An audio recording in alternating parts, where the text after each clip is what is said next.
8h28 ao vivo aqui na Rádio Bandeirantes, o ministro das Minas e Energia, Bento Albuquerque. Ministro, bom dia, obrigada por falar conosco.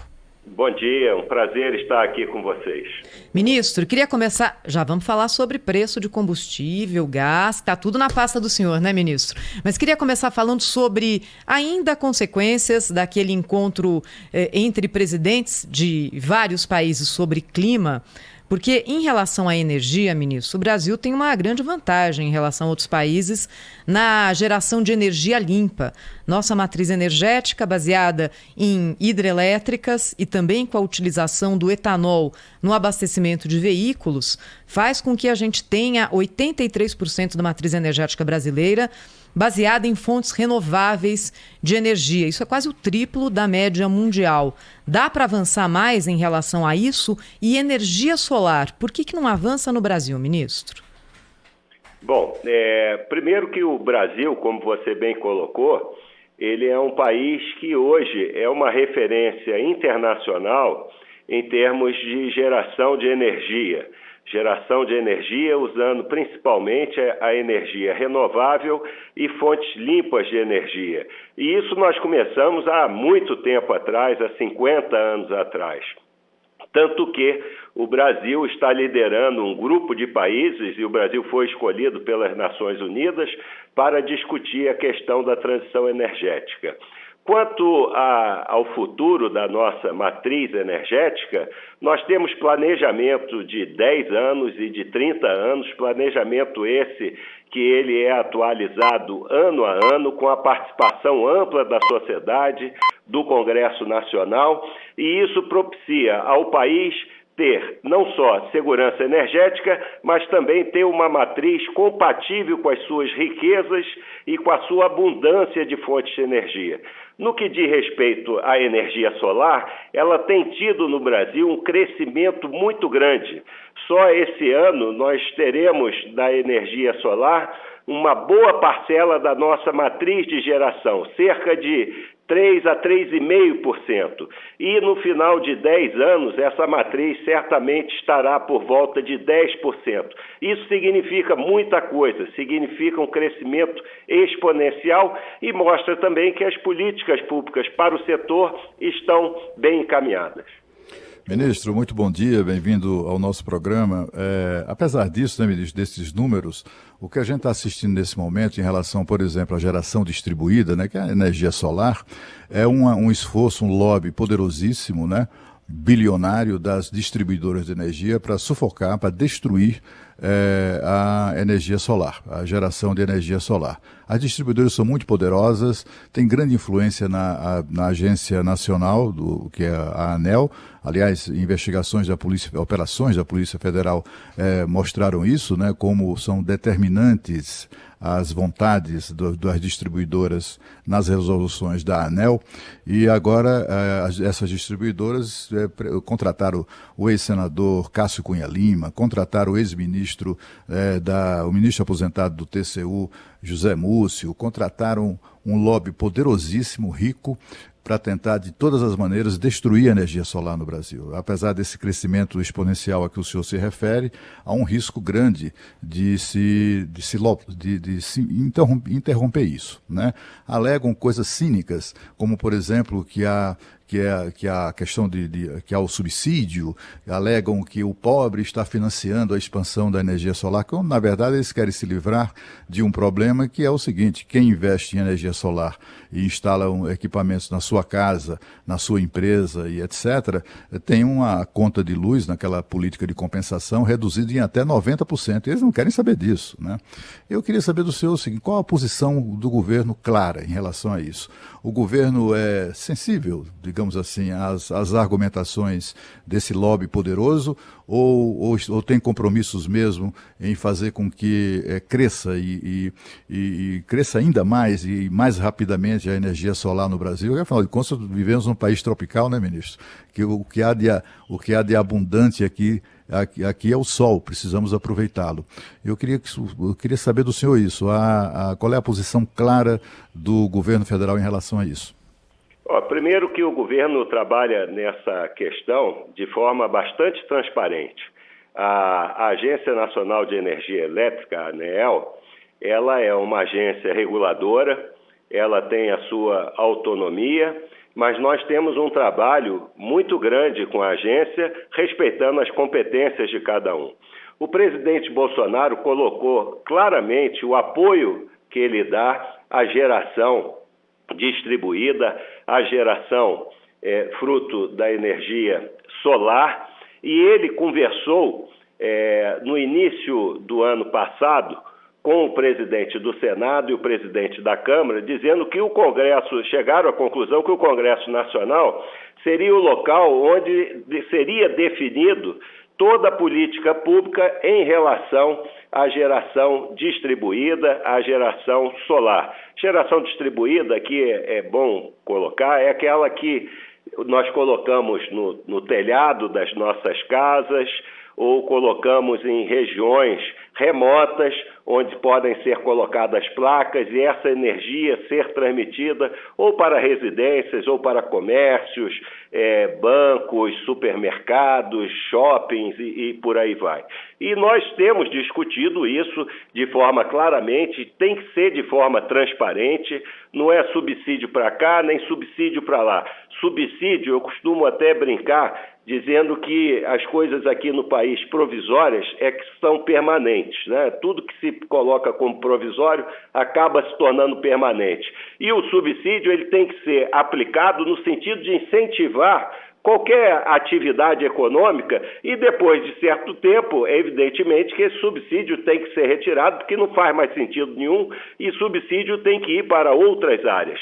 Não é o caso particular da geração distribuída. É fruto de uma resolução da ANEEL de 2012, se eu não me engano, e que teria que ser revista como todas as resoluções são revistas. Mas o presidente Bolsonaro colocou isso na mão do Congresso, nós estamos trabalhando de forma transparente com o Congresso Nacional, com todos os parlamentares, as lideranças. Ontem recebemos aqui a Associação AB Solar no Ministério de Minas e Energia, durante a tarde, para discutir também de forma transparente todas essas colocações. E eu não tenho dúvida nenhuma que o Congresso Nacional, muito em breve, vai aprovar um projeto de lei e que essa questão não será mais discutida. E eu digo e reafirmo, a geração solar continuará crescendo, estão previstas os nossos 6 leilões de energia, e aí eu não estou falando de geração distribuída, eu estou falando de geração centralizada, é aquela que todos nós que temos alguma residência recebemos em casa aquela energia, isso tudo fruto de leilões. E tem a geração distribuída, que é aquela geração que qualquer cidadão pode colocar no telhado da sua casa, pode botar no seu quintal e ter a sua energia, que é muito mais barata.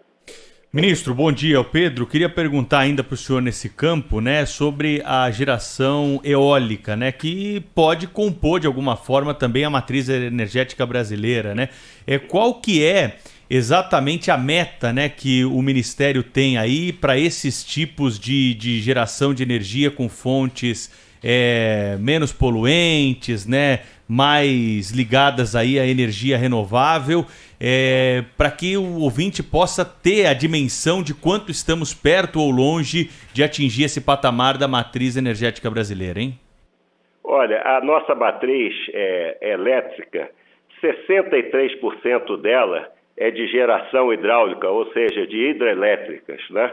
E hoje, a energia eólica, que também cresce exponencialmente no Brasil, e a energia solar já representam 10% da nossa matriz. Ou seja, já cresceu muito nos últimos anos.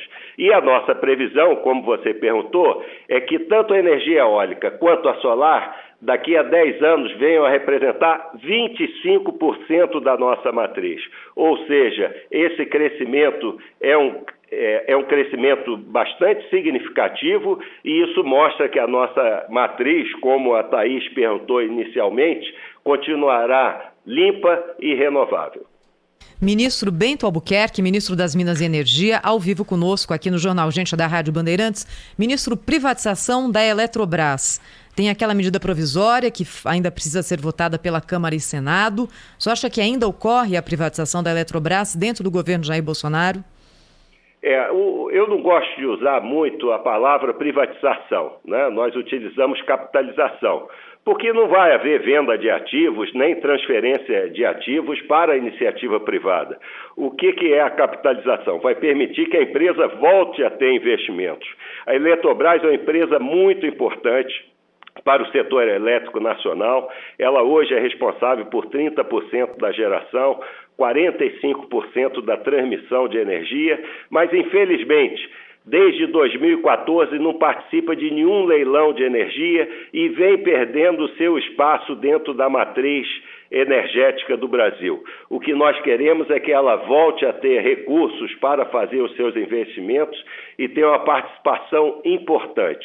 Estamos discutindo isso com o Congresso Nacional, com o relator da medida, que é o deputado Elmar Nascimento. Eu acredito, como o próprio presidente da Câmara já colocou, que na próxima semana teremos o relatório do deputado pronto para apreciação da Câmara dos Deputados e até o final de junho será apreciado pelo Senado Federal. A capitalização da Eletrobras é fundamental para a geração de empregos, para a geração de novos investimentos e também para a expansão da nossa matriz elétrica.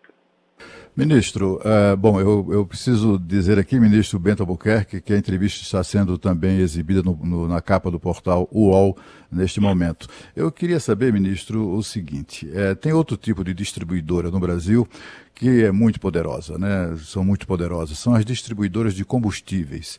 Essas distribuidoras ganharam de presente, ainda durante o governo Dilma, em 2009, uma resolução, sabe-se lá, obtida a que preço, na Agência Nacional do Petróleo, que dá às distribuidoras a exclusividade na venda do produto, né? Quem produz combustível no Brasil é obrigado a entregar tudo que produz às distribuidoras para que elas então vendam aos postos. Constitui ali um custo adicional no preço do combustível, por exemplo, da ordem ali de 12% a 15%, é mais ou menos isso, mas há quem fale até num aumento maior, né? A gente assistiu, vai completar um ano agora, né, que o Conselho Nacional de Política Energética, eu tenho a impressão que talvez venha a ser o principal órgão nessa dimensão, né, que existe no Brasil, determinou a agência ANP que acabasse com essa proibição, né, ou que permitisse a venda direta, por exemplo, de etanol aos postos de combustível. Antes disso, o presidente Jair Bolsonaro se pronunciou publicamente favorável à venda direta, né, sobretudo do etanol. O sujeito produz o etanol na usina, viaja 4, 5 horas o caminhão, para então trocar de nota fiscal e volta o mesmo caminhão 4, 5 horas para abastecer o posto que fica do outro lado da rua, lá onde se encontra a fabricação do produto. Apesar disso, e sobretudo em razão do lobby poderoso, até inescrupuloso das distribuidoras de petróleo, até hoje eles não permitiram, porque eles mandam, tanto quanto as distribuidoras mandam na ANEEL, as distribuidoras de energia, né? As distribuidoras de combustível mandam na ANP e não deixam, não permitem. Quem manda não é o presidente da República, quem manda não é o Conselho Nacional de Política Energética, do qual o senhor faz parte, eu acho até que preside. E segue a vida, né? Eles continuam explorando as pessoas, acrescendo um percentual ao preço final do combustível que nós não merecemos pagar, né? E enquanto isso eles ficam cada vez mais ricos, né? Cada vez mais poderosos e, portanto, cada vez mais difíceis de serem enfrentados pela sociedade. Então eu queria saber do senhor o seguinte, afinal de contas, quem é que manda nisso? Manda o lobby das distribuidoras de petróleo, manda o Conselho Nacional de Política Energética, manda o presidente da República, tem decisão judicial, tem parecer da área técnica da ANP recomendando a venda, decisão do CAD, que é o Conselho Administrativo de Defesa Econômica do Ministério da Justiça, considerando que as distribuidoras de petróleo constituem um cartel eu diria até uma máfia. E apesar disso tudo, eles continuam mandando no setor. Como fazer, ministro, para que a sociedade vença essa gente? Bom, o que tem que fazer é que as resoluções têm que ser cumpridas e, no caso das agências reguladoras, elas têm que cumprir com as suas atribuições. E isso eu posso lhe garantir que está sendo feito pela Agência Nacional de Petróleo. Provavelmente na próxima semana será publicada pela agência a regulamentação da venda direta do etanol, que foi uma resolução do ano passado do CNPE, e é bom que se diga também que essas decisões elas têm que ser tomadas, levadas em consideração importantes fatos. Primeiro, há uma evasão fiscal muito grande de combustíveis no Brasil, há adulteração de combustíveis, e nós temos que combater isso. E essa fraude fiscal leva a uma fraude que os números indicam de 15 bilhões de reais.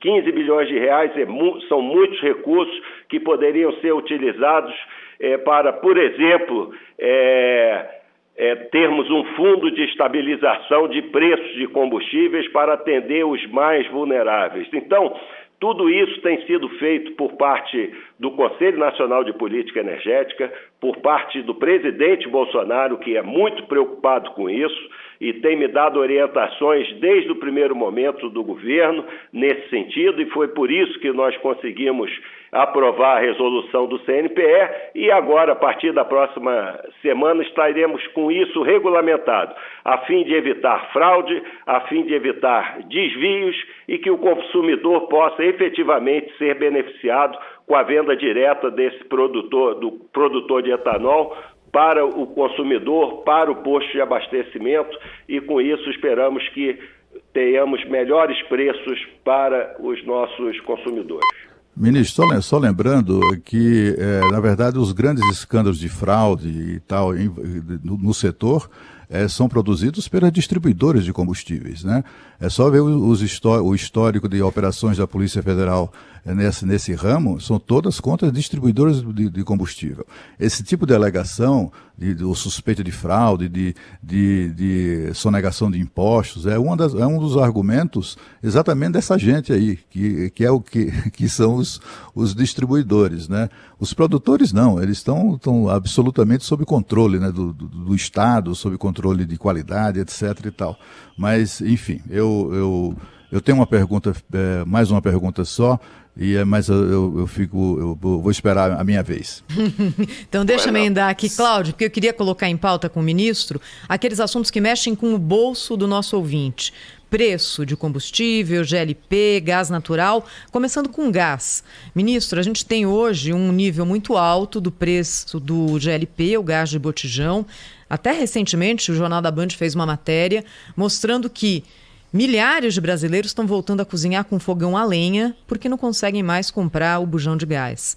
E estamos também aqui às vésperas de um reajuste de quase 40% no preço do gás natural da Petrobras para as distribuidoras, e aí cada companhia vai decidir o quanto repassa. Mas que vai haver repasse, vai. Como o Ministério acompanha esses movimentos para cima de preços? O senhor enxerga no horizonte um momento em que esses insumos ficarão mais baratos para o consumidor final? Bom, as políticas públicas, elas visam exatamente que o consumidor tenha melhores serviços a um custo mais baixo.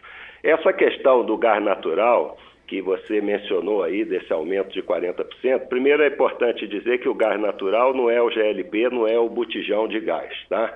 O gás natural ele é usado basicamente para a indústria e apenas 2% para gás utilizado aonde tem gás canalizado para fazer comida, sim, fogão, etc. Eu me referia aos dois tipos, ministro, ao GLP e ao gás natural. O gás natural que vai sofrer esse reajuste agora, né? Isso, o gás natural vai sofrer esse reajuste porque o transporte do gás natural, por contrato, ele é reajustado pelo IGPM. E isso a Petrobras já está negociando com os transportadores do gás natural para fazer a revisão desses contratos, como ocorre, por exemplo, também na distribuição de energia elétrica. Tem contratos que são feitos pelo IGPM, tem contratos que são feitos pelo IPCA. E tudo isso está sendo discutido pelas pessoas que têm que discutir isso, que são as agências reguladoras, no caso que é a Petrobras, que ainda é a maior fornecedora, ela fornece 99% do gás natural no Brasil, mas dentro da política pública de abertura do mercado, da aprovação e sanção da nova lei do gás, nós esperamos que em curto prazo, 2 anos, 3 anos, o consumidor já vai sentir uma diferença muito grande nesse insumo importantíssimo, não só para o consumo residencial, mas também, principalmente, para a indústria, para que a gente possa ter melhores produtos a menor custo.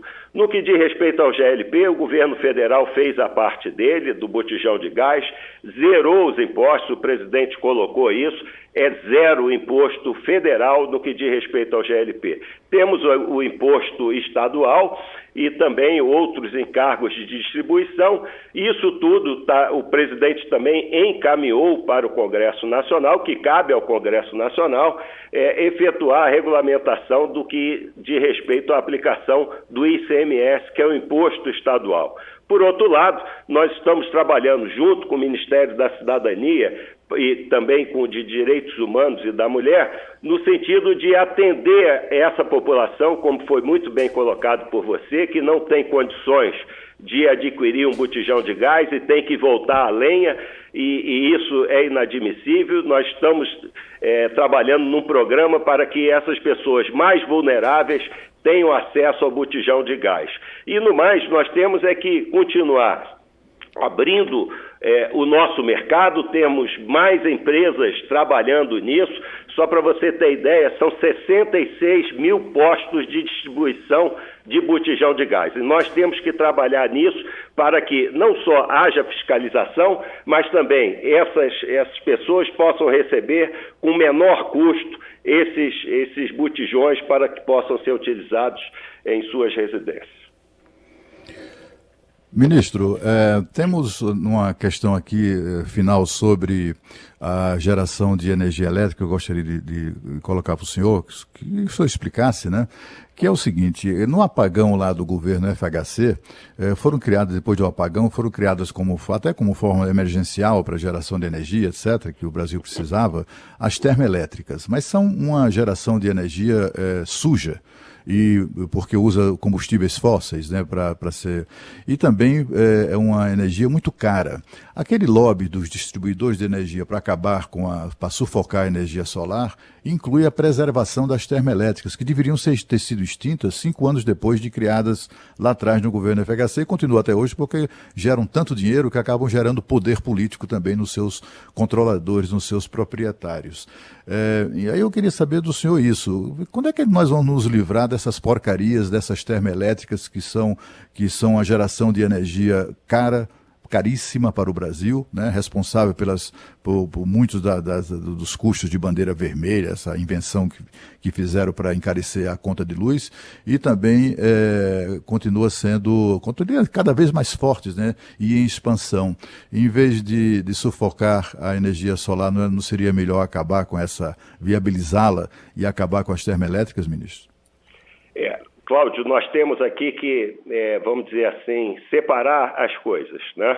A nossa matriz elétrica, ela é composta, como eu disse aqui, por hidrelétricas, é a maior parte dela, 63%, solar e eólica, que é 10%, 73%, mas nós ainda temos 18% de geração termoelétrica.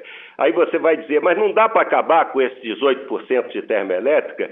Aí a primeira resposta é o seguinte: nós estamos realizando leilões esse ano, tá? Depois de 5 anos, para substituição dessas termoelétricas por exemplo, termoelétricas a gás natural, que é muito menos poluente. Só tem que as termoelétricas, elas têm uma importância muito grande, porque elas são geração de energia constante. Se você quiser, você gera energia. A solar é o que nós chamamos de energia intermitente, que ela só gera energia enquanto há sol. A eólica também só gera energia quando há vento. Então nós temos que ter, na nossa matriz energética, nós, como qualquer país do mundo, energias firmes, aquela que você pode, se você quiser ligar, você liga. E eu vou dar um exemplo bem claro para você. Desde outubro do ano passado, nós estamos gerando com o nosso parque termoelétrico quase na sua totalidade. Aí você vai perguntar, mas por que isso? É mais caro e também está poluindo mais. Porque nós temos que manter os nossos reservatórios de água. O país viveu, desde o segundo semestre do ano passado até agora, a maior crise hidrológica dos últimos 91 anos. E se nós não tivéssemos termoelétricas, agora teríamos um apagão como tivemos no ano 2000. E tem algum risco de apagão agora no Brasil, ministro? Nenhum risco por conta dessas medidas que foram tomadas pelo Comitê de Monitoramento do Setor Elétrico. Ministro, o senhor é a favor o senhor não gosta desse termo, né? Já falou aqui, privatização, né, da Petrobras, capitalização, uma concessão maior para a iniciativa privada. É uma empresa de economia mista hoje, né? Mas que não deixa de ser uma estatal importante aí. Como que está esse processo? Como que o senhor tem acompanhado essas discussões dentro do governo federal? A Petrobras, primeiro que não há discussão no governo federal em relação à privatização, capitalização da Petrobras. Não há nenhuma discussão nesse sentido, não há nenhum estudo também nesse sentido. O que está ocorrendo é que desde 1997, com a lei do petróleo, quando houve a quebra do monopólio, né, de direito da exploração e produção de petróleo no Brasil, transporte, etc., a Petrobras continuou como sendo o agente dominante do setor. Então o monopólio não tinha acabado de fato. E a partir de 2019, com os desinvestimentos da Petrobras, o mercado já começou a ser, vamos dizer, aberto, ou seja, mais participações. E eu vou dar alguns exemplos para vocês. A Petrobras hoje em dia tem focado na sua exploração e produção no pré-sal, porque é lá que ela tem maior qualificações, maior retorno. E as pequenas produção de petróleo, exploração, ela está desinvestindo, ela está vendendo isso. Novas empresas estão entrando, empresas médias e pequenas, estão aumentando a produção nessas áreas, seja elas no mar, seja elas em terra, estão gerando mais empregos, mais arrecadação. Ou seja, aos poucos o mercado está se abrindo. E nós temos que fazer isso com muito cuidado. Nós falamos aí ainda há pouco em combustíveis. Hoje em dia, 99% do combustível produzido no Brasil é feito pela Petrobras. Nós queremos ter outros agentes, outras refinarias de outras empresas para que esse mercado seja aberto com segurança, com controle, com a devida fiscalização e que o consumidor, que esse é o que nós trabalhamos para atender o interesse público do consumidor, ele tenha efetivamente preços justos naquilo que são insumos essenciais para a atividade socioeconômica do país. E o senhor pensa o que da atual política de preços da Petrobras? É uma política acertada, né, que acompanha aí o mercado internacional e que causou aí um aumento do preço dos combustíveis nos últimos meses por conta, né, da oscilação do preço do barril do petróleo? Olha, isso ocorre no mundo todo, isso não é só no Brasil. Quando eu disse para você que a Petrobras, ela produz 99% dos combustíveis no Brasil, mas esse 99% não é suficiente para atender o mercado nacional. Nós importamos, por exemplo, do gás liquefeito de petróleo, que é o gás de cozinha, que é o gás do botijão, 30%. Né? De diesel, por exemplo, nós importamos 25%.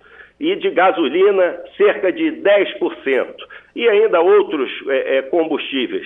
Então, se nós não tivermos o preço, né, de paridade internacional, Quem é que vai importar o combustível para vender aqui se a Petrobras está vendendo por um preço abaixo? Então, tem que haver um equilíbrio nisso, e é nisso que a Petrobras está trabalhando, a sua nova diretoria está trabalhando, para que haja previsibilidade para o consumidor. E nós estamos tendo novos agentes no mercado que certamente vão trazer maiores benefícios para o consumidor brasileiro.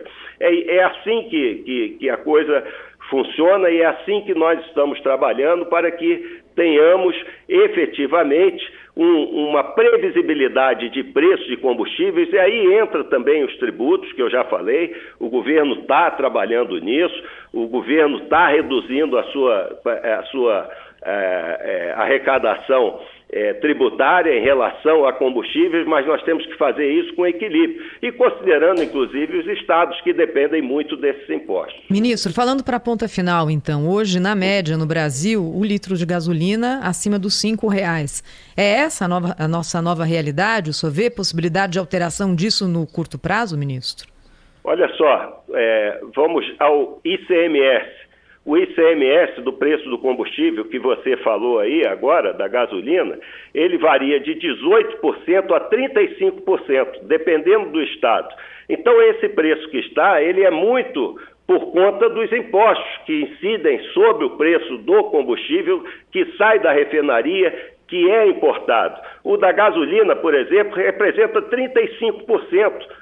37% do preço final do combustível. Então, nós temos que trabalhar, estamos trabalhando com os estados também, para que nós possamos encontrar um equilíbrio nessa arrecadação de impostos, que ocorre não só no Brasil, mas no mundo todo, e que o consumidor, primeiro, não tenha volatilidade de preço e tenha previsibilidade em relação a variação do preço. Quando o senhor fala em previsibilidade, o senhor está falando num imposto flutuante, ministro, é isso? Isso também é uma medida que está sendo estudada, deve ser apresentada em poucas semanas, que isso é essencial, para que você pode ter estoque regulador, você pode ter fundo de reserva e você pode ter tributos que você possa fazer uma modulação para que o preço do combustível permaneça com bastante previsibilidade para o consumidor. Ministro, voltando rapidamente à questão do botijão de gás, o que é que o senhor acha de se criar uma tarifa social para o botijão de gás, como existe a tarifa social para o consumidor de energia elétrica de baixa renda? Nós estamos trabalhando, não especificamente numa tarifa da forma como o consumidor de energia elétrica, mas com o mesmo propósito, para que aquela pessoa que mais necessita, e já existem cadastros bem consistentes de qual é o grupo de pessoas que você tem que alcançar, e é nisso que nós estamos trabalhando, como eu falei ainda há pouco, junto com o Ministério da Cidadania, e temos prazos para concluir esses trabalhos. Nos próximos 2 meses, provavelmente, nós já teremos isso encaminhado e essas pessoas serão beneficiadas. Enquanto isso, nós estamos trabalhando junto com o Ministério do Desenvolvimento da ministra Damares, para que nós possamos, com medidas de apoio, de cesta básica, também de apoio para recebimento de GLP, atender essas pessoas que mais necessitam. Ministro Bento Albuquerque, de Minas e Energia, conversou ao vivo conosco aqui no Jornal Gente da Rádio Bandeirantes. Como disse o Cláudio Humberto há pouco, entrevista que foi transmitida também na capa do Portal UOL, que está fazendo aniversário hoje, 25 anos do Portal UOL. Muito obrigado pela entrevista, viu, ministro? Um abraço para o senhor aí, bom trabalho. Não, eu é que agradeço. Um bom dia a todos. Bom dia. Rede Bandeirantes de Rádio.